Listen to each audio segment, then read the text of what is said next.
வித்யா தத்துவம் சிவன் அருளால் வழி நிற்கும் வித்தியேசுவரராகிய அனந்ததேவர் தொழிற்படுத்துவதால் இதற்கு இப்பெயர். தோற்றம் அசுத்த மாயையிலிருந்து தோன்றுவது. காலம் நியதி கலை ஆகிய மூன்றும் மாயையினின்று தோன்றுபவை. காலத்துக்கு பின் நியதி தோன்றும்.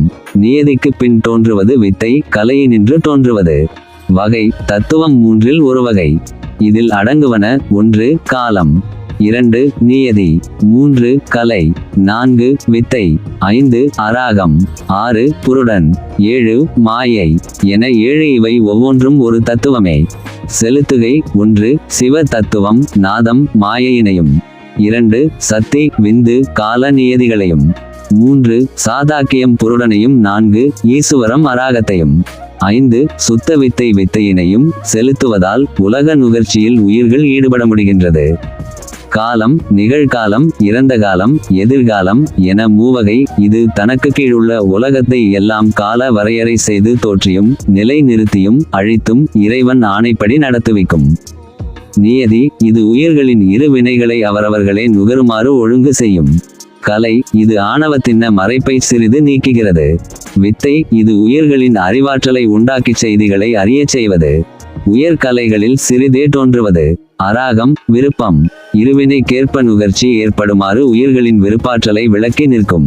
புருடன் இதுகாரும் கூறிய 5 உடல்களையும் அணிந்து அறிவு வினை விருப்பம் ஆகிய ஆற்றல்கள் விளக்கமுறுவதால் உயிர் புருடன் எனப்படும். 5 உடல்களாவன பஞ்சகஞ்சகம் காலம் நியதி கலை வித்தை அராகம். மாயை அசுத்த மாயையின் முதல் தத்துவமாக உயிரை சார்ந்து விளங்குவது காரிய மாயை. மாயை தனித்தே உள்ள காரண பொருள். பிற பொருளை தோற்றுவிப்பது. வழக்கு காரிய மாயையை காரண உடல் என்பது ஆகம வழக்கு. உபநிடத வழக்கு ஆனந்தமய கோஷம் எனப்படும். மலத்தால் மறைப்புண்டுள்ள உயிரின் அறிவு செயல் விளைவு ஆகியவை விளங்கும் பொழுது நுகர்வோனாகிறது.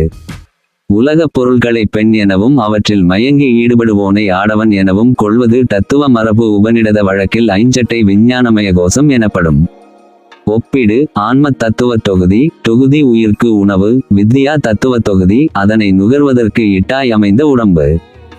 சிவ தத்துவ தொகுதி அவ்வுடம்பின் தலையில் அமைந்த நரம்பு மண்டலம். நிவிருத்தி முதலிய 5 கலைகள் தலையினின்று இறங்கி எல்லா உறுப்புகளையும் பிணைத்து நிற்கும் நாடிகள். இவ்வாறு ஒப்பீடு அமைகின்றது.